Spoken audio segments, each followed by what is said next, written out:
Thank you for coming back so quickly. You know, I had a whole introduction planned for our next speaker, except he did what he does best, which is keep people on their toes by telling me that he doesn't want to sit and do this conversation. He'd much rather we stand, right? Now, apparently my thinking is clearly only in my feet because now I don't know what to say. There is this to be said, though, that Ashish Vidyarthi, somebody who won a national award for his first ever film, somebody who went on to act in films in 11 languages, Hindi, Tamil, Kannada, Malayalam, Marathi, Oriya among them. Somebody who has been in over 200 films. He has dominated the foreground. He has absolutely held up the background. And yet all of that doesn't come to define him because at every stage of his life, the word that does define him is reinvention. And in that, he has lived true to his last name, Vidyarthi, a lifelong student, now also a teacher of sorts. And it is these various facets of an absolutely extraordinary man. We said in our invitation to you, his life has an octopus-like arc.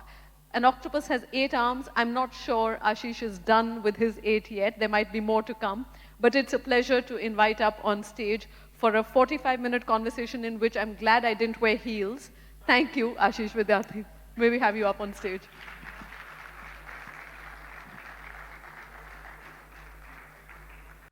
The octopus welcomes you all.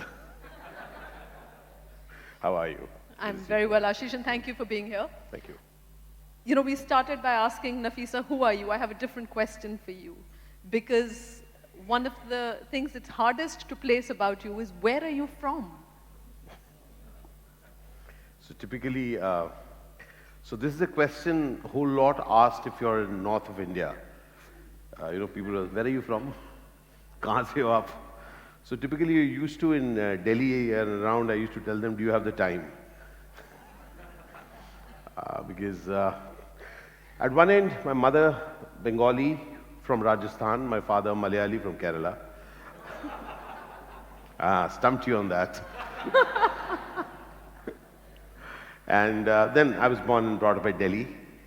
And since till 90, I was there. 92 I was there, 92 moved to Mumbai, and then 99 onwards started doing films in other languages. So essentially who are you is more like, you know, how defined we can get. I mean, we get so comfortable, oh, so you are from my part of the world. So I say, really? So that's... But it's a linked question and yet not linked. The word also plays a big role in your life. Tell us why also. So for that, anyone of you from Delhi? Few? Okay, yeah. So you've been on DTC bus? Yeah, DTC bus. So DTC bus used to, the Delhi Transport Corporation. And that time there used to be a 40 paisa ticket, or we used to have a student pass, which was for 12 rupees 50 paisa. And all route pass. that person is from Delhi, yes. All route pass. So all route pass, 12 rupees 50 paisa, anywhere you can travel. And the best part was, Delhi was always safe. So speaks a man in Delhi. And because, you know, we are on the footboard of a DTC bus, and there used to be a grill right next to the conductor. And you put your fingers in it, and then you can hang like that. And with exactly 1 foot in, the rest out, other human beings right next to you. But that was also a time to dream.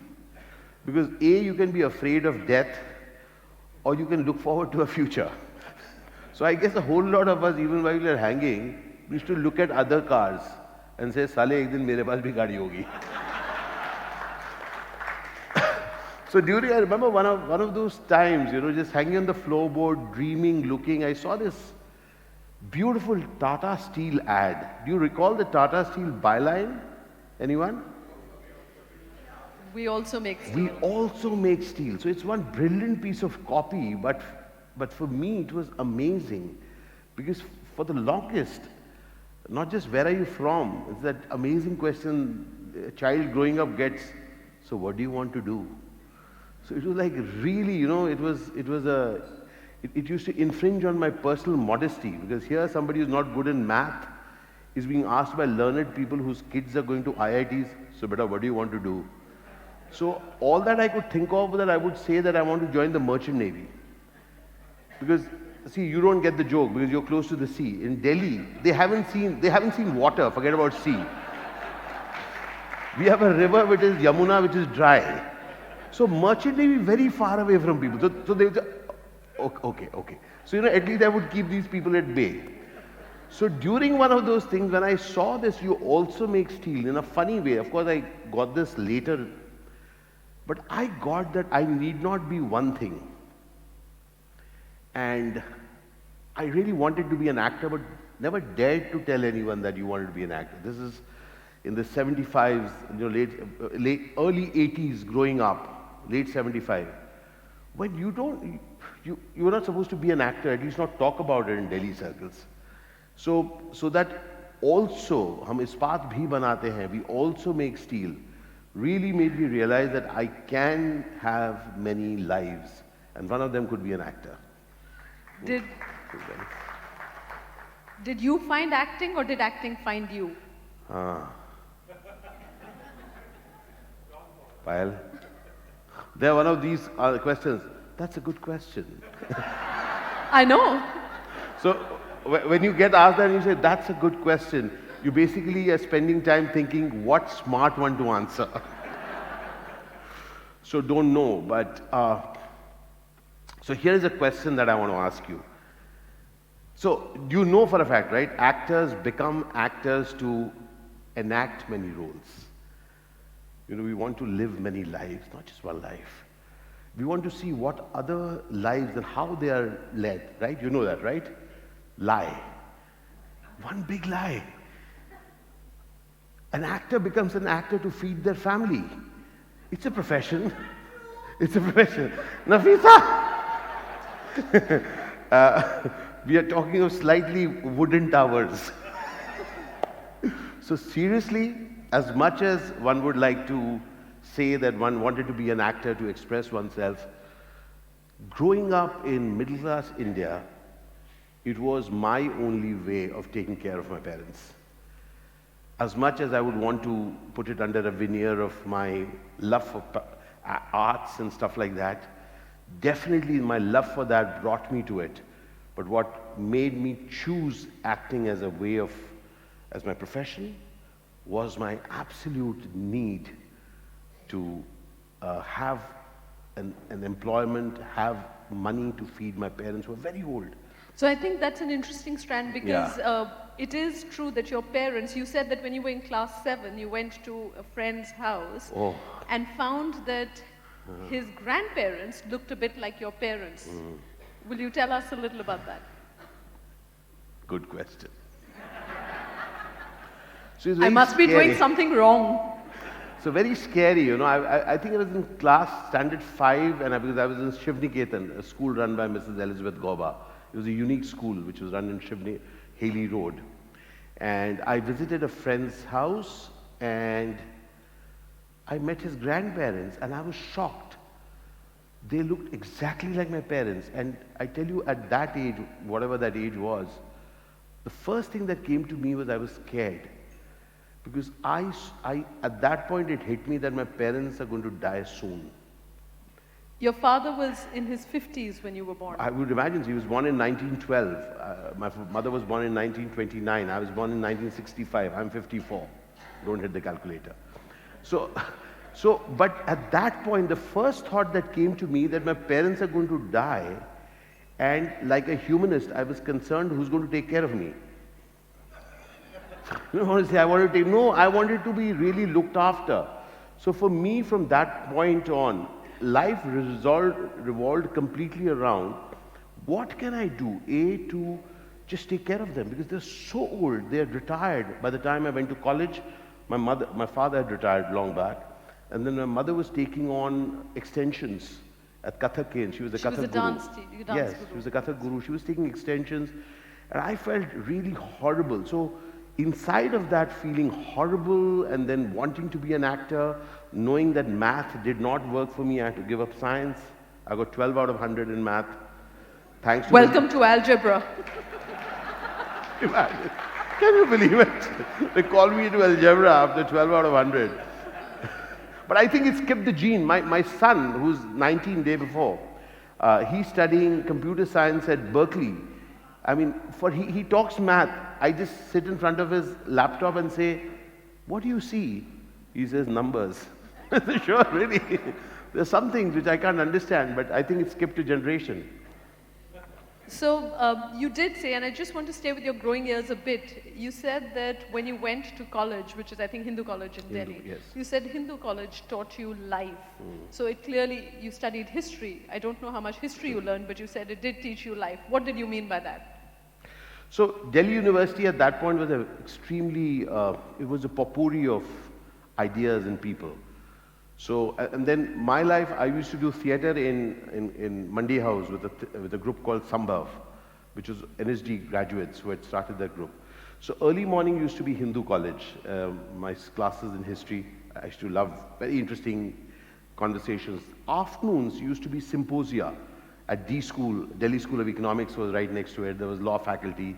And different sorts of people used to gather and, kind of have conversations. Right around 4 o'clock, I used to head towards Mandi House, where we used to do theatre, where we used to do Mohan Rakesh, Chekhov, Bertolt Brecht.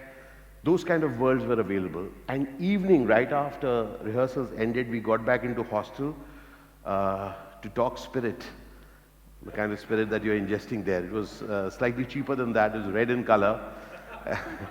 But that was also the time that we used to sit and gather and dream big.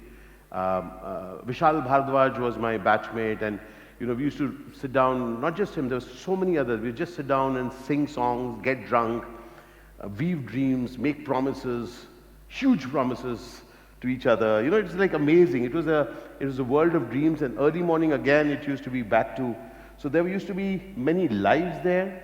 And we also discovered one thing about friendships. And each one of us has had amazing friendships from times of college and school. One thing which struck me, and thankfully something which I've retained, is that I have continued to engage in SIP. You know SIP, right? Mutual funds and stuff like that. So for me, that mutual fund is friendships. So I have systematically invested in friendships over the years. And I still find it such an amazing value that all telephone calls, in a week, there won't go a series of phone calls to my classmates and schoolmates, and we are still in touch. And we are at different points, but we still nurture each other. We kind of bring some interesting ideas to each other, so just love it. When you, there are two questions. One is, what was your earliest memory of acting? Do you remember the first time you ever acted, whether it's at school or college and so on? And at what stage, sorry, just linked, at what stage did you have like an epiphany, this is what I want to do? So most of these answers are riddled in, hindsight. Yeah, one day it struck me. But I was doing this, my first professional play ever, in fact, we have never talked about this, was with Mr. Habib Tanveer. And we did a play at the Kalidas Samaroh in Ujjain. It was Uttar Ramcharit. And I played Love. And that was the first time that I was on stage, and Habib Sahab, Naya Theatre, it was steeped in theatre. But before that, Mrs. Elizabeth Goba, Auntie Goba, we used to call her, she was a German lady. In her school, Shivniketan, people needed to answer either by singing or drawing or enacting. And, it was a school with no exams. In fact, most of the time I had 2 or 3 classmates, that's it. It was a very small, tiny school. There, Auntie Goba allowed us to express ourselves. So for me, acting didn't happen as much as an art form, but as a means of expression, as a means of just telling a tale, probably in an animated way, And so for me, acting actually started more like a caveman. Like for the caveman, it was like, how did you kill the deer? So we probably started that way. So the NSD, the National School of Drama, is like the holy grail, for people who want to be actors. What was your experience like? Did it live up to your expectation of it? And what would you say you got out of those years? So one thing is quite clear, that by the time you graduate from college, you have a fair idea of what life should be like. And then you would want to go to some place like, so another very interesting thing happened, and probably it's not, I don't know, it's a good idea whether you say it now.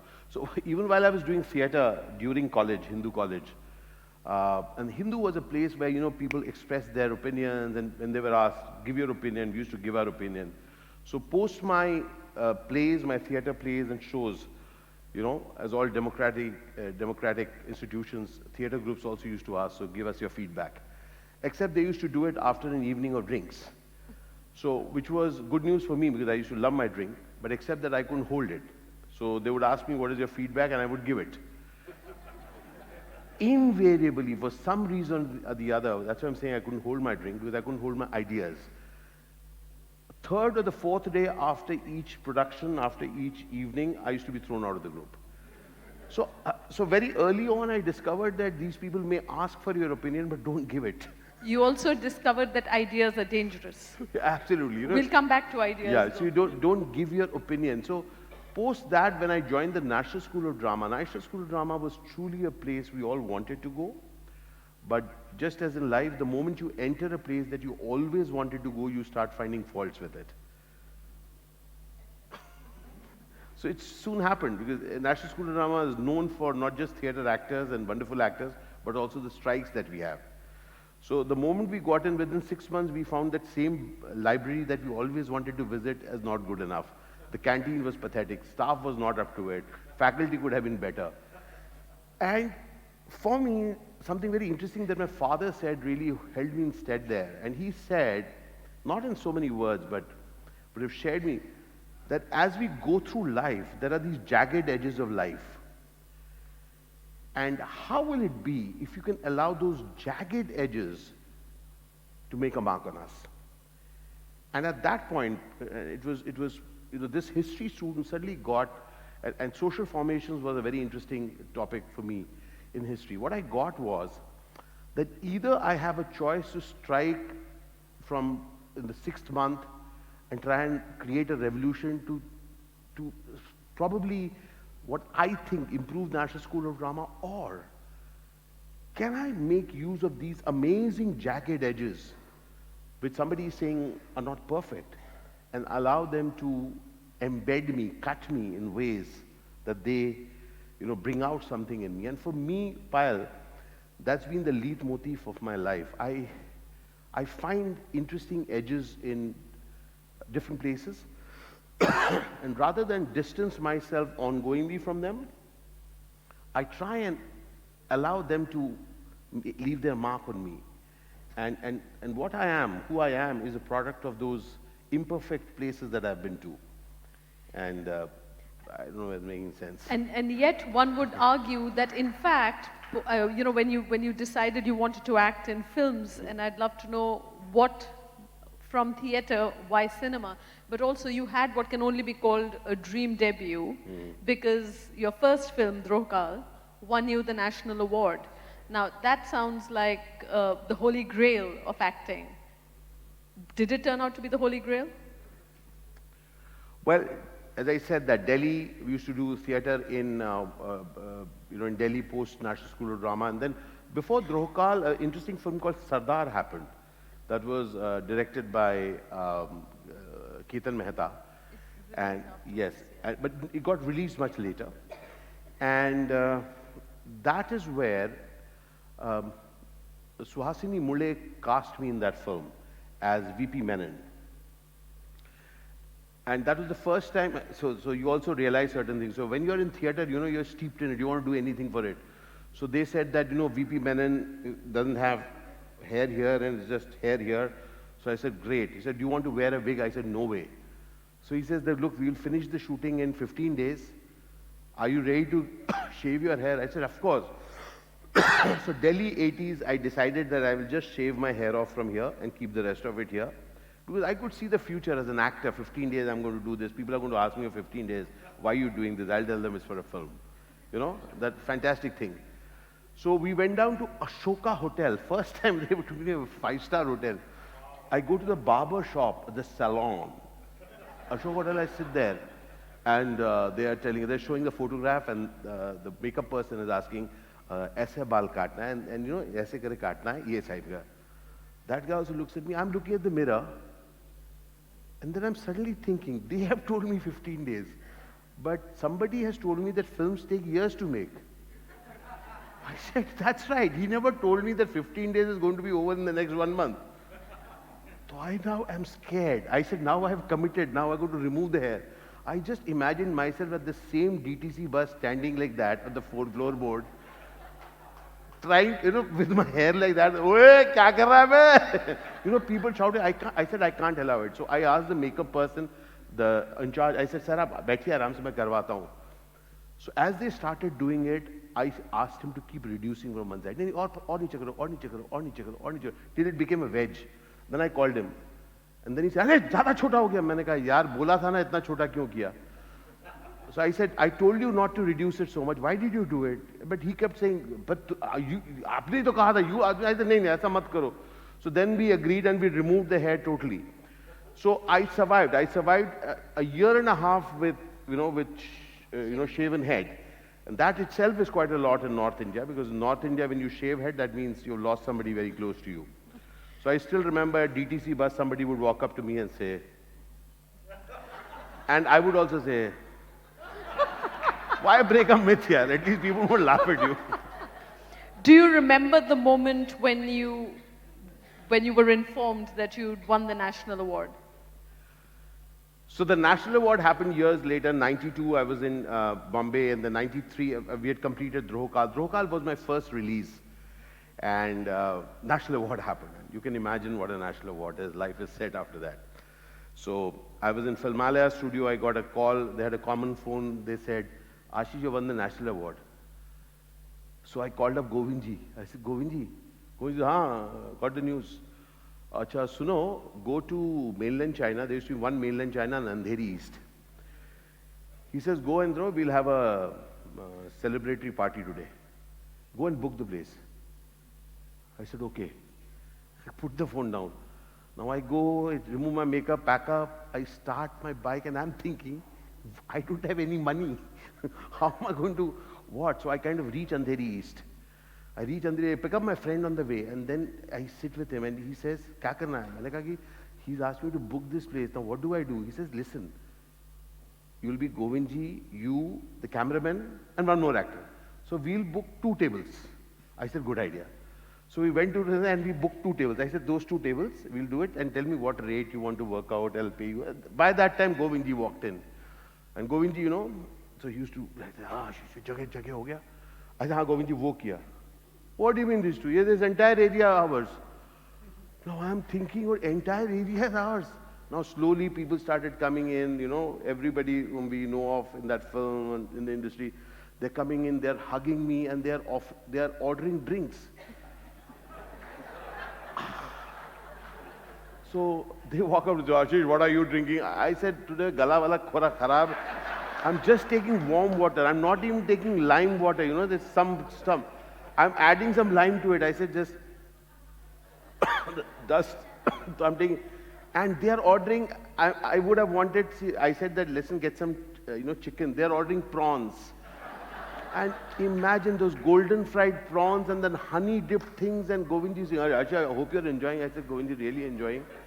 Not eating anything. Govindji, why aren't you eating? No, Govindji, I'm just, your excitement. I said, you have too much excitement, Govindji. I'm looking at my friend. I walk up. My friend goes and talks to the manager. He says, can we, just like EMI, like the next. Then I walk up to the manager. I say, listen, hum log, thoda sa. Then Govindji calls me, and I walked up to him. So I'm like really at the end of the tether. I just walk up to him and I said, Govindji, thank you. Govindji said, congratulations. I said, Govindji, just one request. Today, if you clear this, then, in the next 2 months, I'll just clear. He said, it's my party.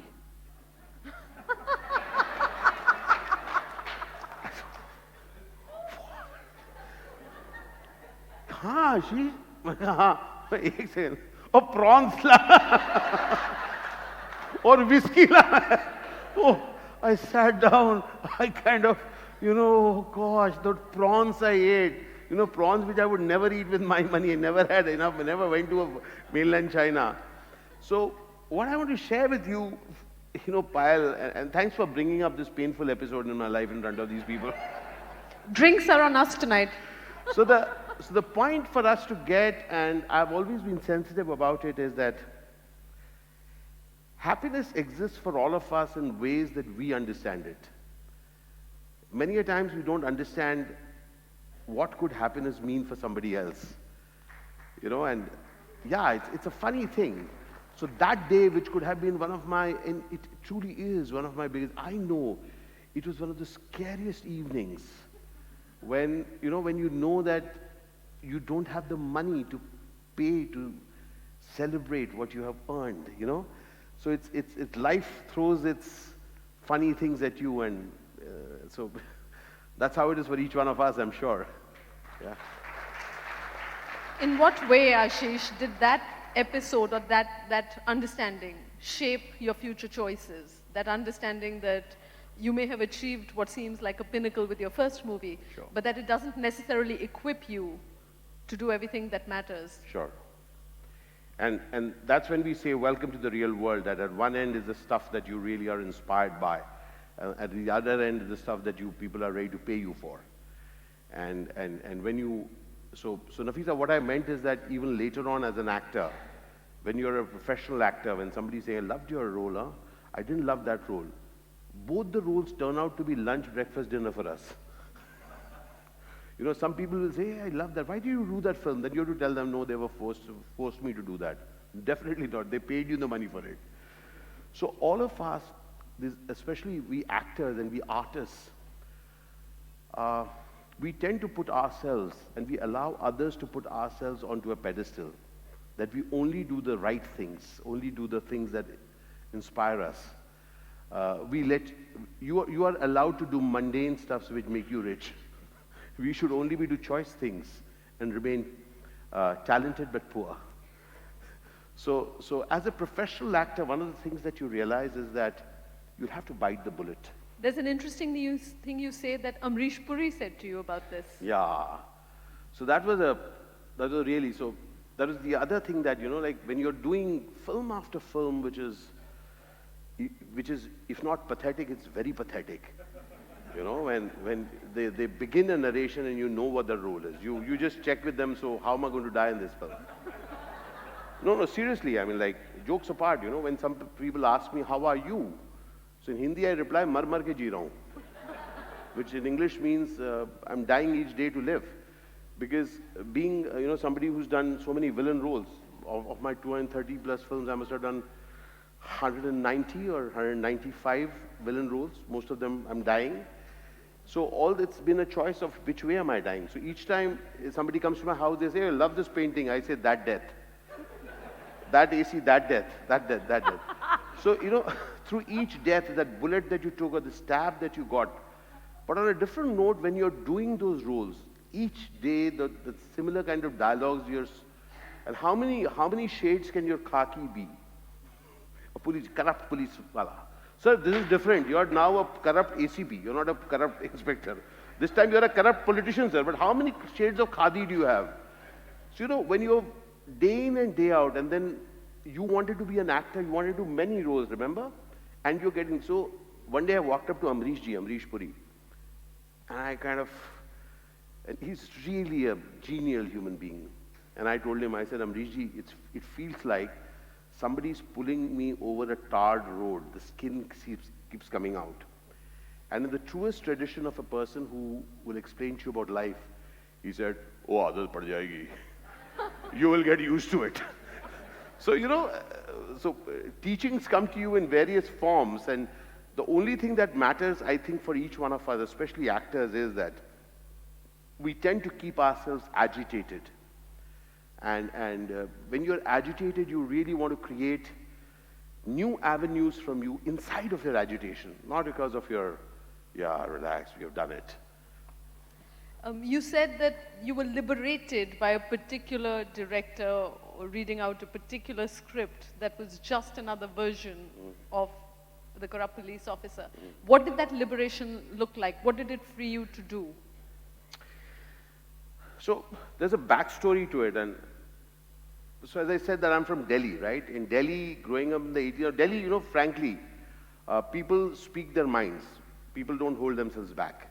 Unlike other places where people, hold themselves back. Delhi is very, so I grew up in a very protected surrounding. Bengali mother, nobody can be more protected than her. Malayali father, very genial, very nice.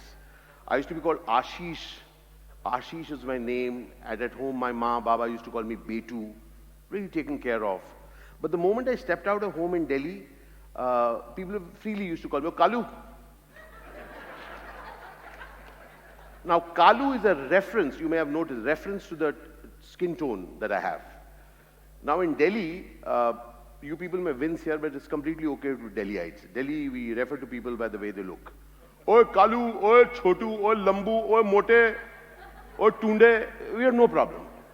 So people who have got political correct ways, they wince. But Delhi doesn't matter. And look, all the fair ones are laughing now the most. See, the lady, "I told you it's a Kalu." So the point about the Kalu was that Kalu was, you're a growing child in Delhi, except that it hurt you terribly. In fact, I remember I went to a friend's mother, auntie. And aunties are very kind. They give me good food, and then I got her here, so I said, "Auntie, he calls me Kalu, your son." She's very kind. She did this and said, "Beta, wo to tu hai," which means that you are. So when you're liberated from such thing, and then as you grow older, especially in India, we are very, very clear. We are very, we are very clear about how we refer to people. So therefore, even as the roles started happening, I was the villain. And people were more conversant casting me as the villain. And I take complete responsibility for it that I took those roles. Okay, I never blamed them for offering me those roles. I took those roles because those were the choices I thought I needed to make at that point. So it was only in a period of time, as I said, that I have to not blame people from offering me these things, but can I make those villain roles, so to say villain roles, also interesting? So that has been my personal take on it. So each time a director would narrate a script, you're still waiting for that amazing role to come, and then Ashish, the inspector, you come in. So you kind of are resolved that can they offer me something that definitive, and that is what continues even till date. When you're looking for that extraordinary version, which you can kind of enact and really make a difference, and that is what actually moves us actors all the time. You, at some stage, expanded the repertoire of your work outside of just Hindi to what is inexplicably called language, as though Hindi were not a language, but to other languages, and 11 to date, I think, of which you speak only 3. That's right. How did you come to work in 11 languages, and what is the challenge of trying to emote or express in a language you don't actually understand? So one of my first film that I did outside of Hindi was a film called AK-47 in Kannada. And then my film, it happened in Chennai, a film called Dil. Some of you may have seen it. Now, Dil had, again, a very interesting way how it happened. So I was on a bike in Bombay, and suddenly I get a call, and this producer, Mr. T. Ramarao, calls me to his flat in Movie Towers. And he, beautiful way of offering a role. He said, "I don't want you, but my mad director wants you." So it was very reassuring. So then he took it a step further. He said, "I don't want you, my mad director wants you, I won't pay you money." So I said, "Sir, I'll only do if you pay me money." He said, "Of course I'll pay you money," I was joking. So I don't know which part was a joke. But net total, I got to do that film. So, and here is something which I want to share with you, what really working in South gave me. Even though my paternal side was from Kerala, born and brought up in Delhi, I had no clue about what was life outside of north of India. And for the first time, I started working with cultures which were very different from mine. And it was extraordinary when I saw, after working by that time I'd done about 40 films in Hindi, when I started seeing people so passionate about cinema. So Tamil film was my introduction to cinema, not just as a profession, but as a way of expressing your own passion. Really. And because here it is so much about what is it that I'm going to write that you're going to emote. So people are there with you, young directors, passionate people, they're there with you. And it had its share of funny moments also. I remember that, so Hindi I was well known. So from an aircraft in the Indian Airlines, Ashish Vidyarthi used to take Ashish G used to take off from Bombay. And the person used to land in Chennai, I used to come out, and invariably a sign, something like Aziz Vidyanidhi, somebody is holding a sign. Aziz Vidyanidhi. So you walk up to this guy, you say, Ashish Vidyarthi. My assistant is also there. Ashish Vidyarthi. He just looks at a Bombay film actor. Sit. Some name, Aziz. So my Indian Airlines tickets at that time had these various names. And after 5 or 6 days of shooting Aziz Vidyanidhi, where people don't know you at all, Aziz Vidyarthi again used to take off and Ashish G used to land in Mumbai. The interesting part was that inside of that period, I came to know that that success, that being well known in Mumbai and Hindi that I had, it mattered zilch outside of that language. You know? So long before Afterlife, I experienced it while working here. So it took me, a couple of films which became hit here and again, so I became known here also and in other languages also. But that bit of knowledge hit me very hard. And I think that was one clear point, Payal, that I started saying that I'm not going to take all these accolades and the position that people put you on seriously. I'll work very hard. But all those extra things that people give you because of the position that you are at, they are not for real. They're in passing. So perks are like that for me. You've known, and I know you're not a fan of the word struggle, and I'd like you to tell us why, because it is almost considered a romanticized experience to go into film and to struggle. And then, as was said of Sharon Stone in an interview, she became an overnight success after 20 years. You have struggled and you have known success.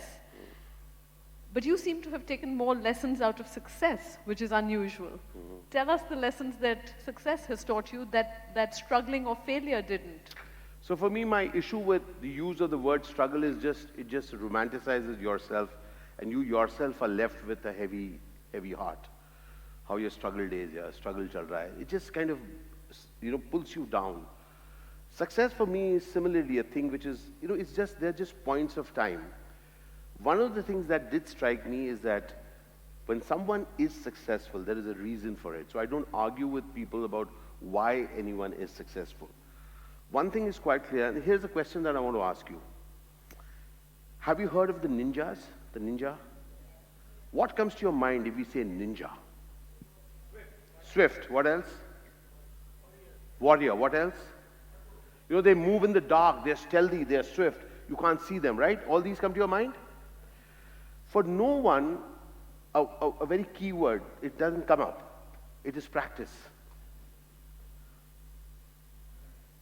All these words that you say are about years of practice.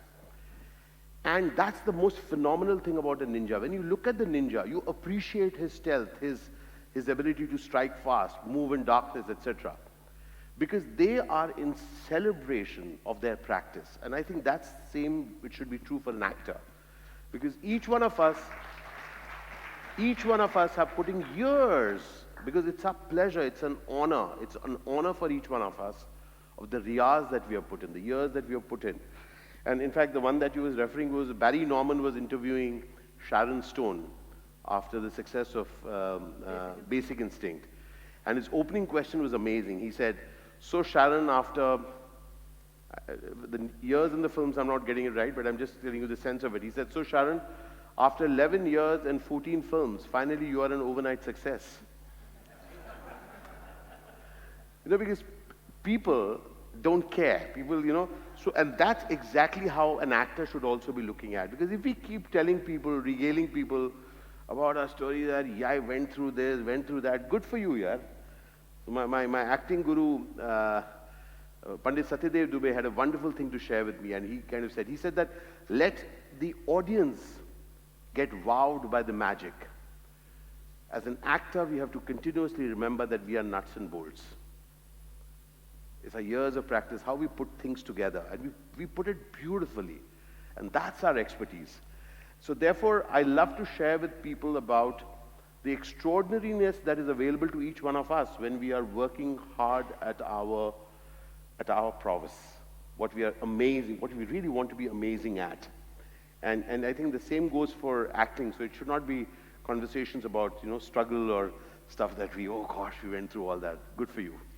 I do want to move on to something that I think you're intending to foray into, but I can tell why, humor. But just one quick question. In your experience, how much of acting is learned? How much is riyaz? And what part? And I'm not asking for percentages, but it's hard to tell. When you're watching, you believe that it's natural. What would you say? Are they natural actors, or is everybody a learned actor? So even as we are speaking right now, if you notice, I'm not standing this way, because I know for a fact that there's an audience here. So even though this conversation may seem real, there is an amount of technicality which has gone in this. The same is true of acting. Same is true of any art form. It should seem so real. I mean, if it's a real belief kind of thing. But if you can just touch on one thing which you just spoke of right in the beginning, is the reason for humor.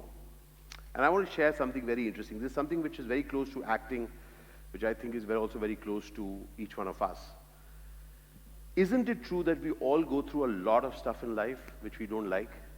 Isn't it true for each one of us? It could be any profession, any profession. One of the most powerful things that's available to an actor, which we love to give to people from other professions, is to stop taking yourself seriously. When you stop taking yourself seriously, we have the ability to have a laugh at ourselves.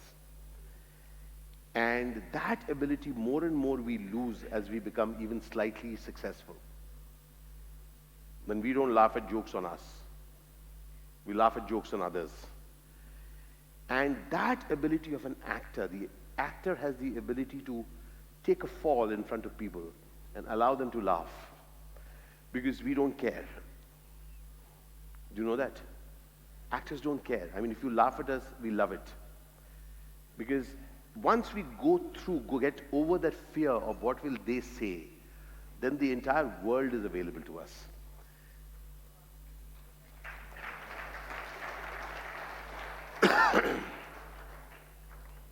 And that you have a sense of humor even off screen is evident by this evening, but you're intending to do something formally in the space of humor?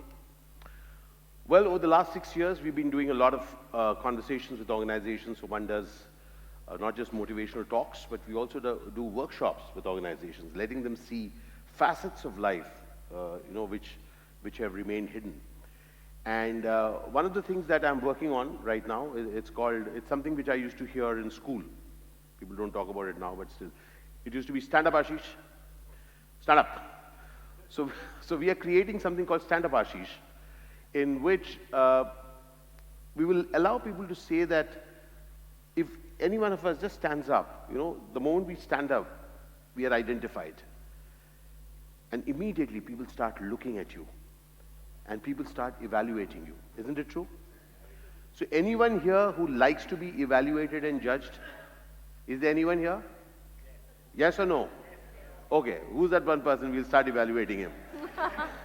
But consider, right now, even as you're sitting here, you're doing your level best to evaluate both of us. All right? So what we do in this entire thing is to, let's face it, if you're going to be a leader, if you want to do something amazing in your life, you will have to be separate from the rest. And the moment you do that, people are going to judge you. So we are going to find ways in which people can have a laugh at themselves and not take seriously the judgment that people have of them. Will that be of value?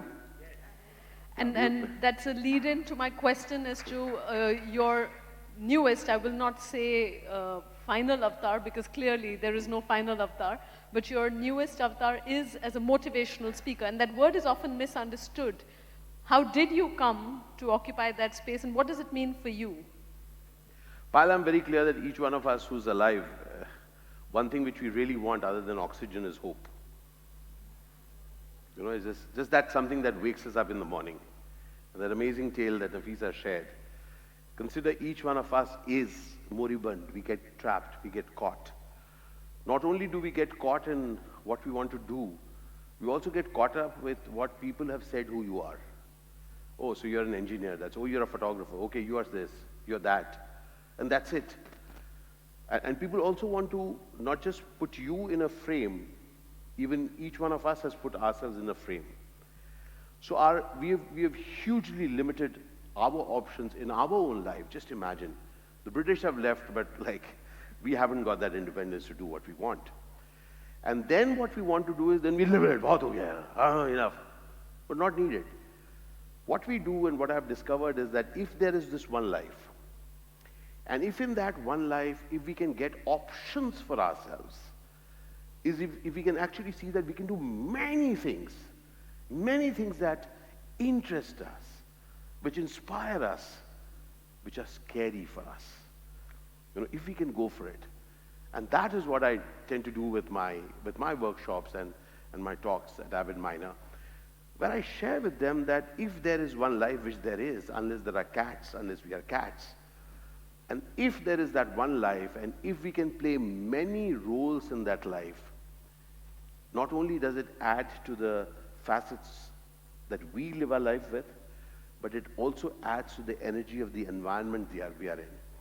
Because each one of us is waiting to be inspired by the other. All right? So each one of us has this opportunity that when we can do it. So when we hear someone and she's done such extraordinary things with her life, the choices, and she and I have worked together in this amazing film, Major Sahab, and we meet after many years after Pune, we meet. All right? So a big hand for Nafisa. So she's always been somebody whom, somebody whom I've looked up to. I mean, not just an actor, a person who, a question expert, and just imagine so many lives that she has led. And for me, as she, as I, as you discover many facets to you, people around us are inspired by that. Just by our acting that way, behaving that way, we inspire people that yes, we can. And I think that's what we love to do with Avid Minor. Thank you, Ashish, because as we started out, that was the common strand that in fact both Nafisa and you share, but thank you for putting it in these crystal clear words. You did mention fear in passing. Is there something that gives you cause for fear? Each day. Very scary, yeah. Because again, the funny thing is that each day you walk up, then you walk up with a reputation. And, reputation is one of the most damning things. First, we work hard at creating it, and then it restricts us. So, just imagine walking into a room and somebody says, he's very funny, huh? Now for the rest of the evening, you have to be funnier. Just created a reputation. Suppose you want to just keep quiet that day. And so fear for me is to disrupt me. It's not just disrupting the world, disrupting me. There are a whole lot of things that I'm extremely fearful of, which keeps getting auto-updated.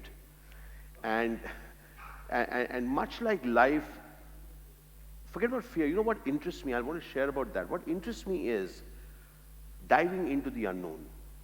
All right? And diving into the unknown means that I'm very clear that each time I dive into something, it is going to give something to me. And that hunger that I have to allow myself to be continuously modified allows me to discover more facets of me. And as a father of a 19-year-old, as a 54-year-old, I am so excited that till the day I move on, I have the opportunity to create avatars of myself. And that's something which I love to share with people. Thank you, Ashish, the lifelong student tonight as teacher. Thank you so much for being here. Please do join us to continue the conversations informally over drinks, and Ashish will hopefully be around to continue chatting as well. We'll see you next month. Please block December 16. And those of you who are not yet members, do sign up. You'll receive more details of what we have planned for the end of the year. And in the meanwhile, please join us outside. Thank you, Ashish. Thank you, Payal. बहुत बहुत शुक्रिया आपका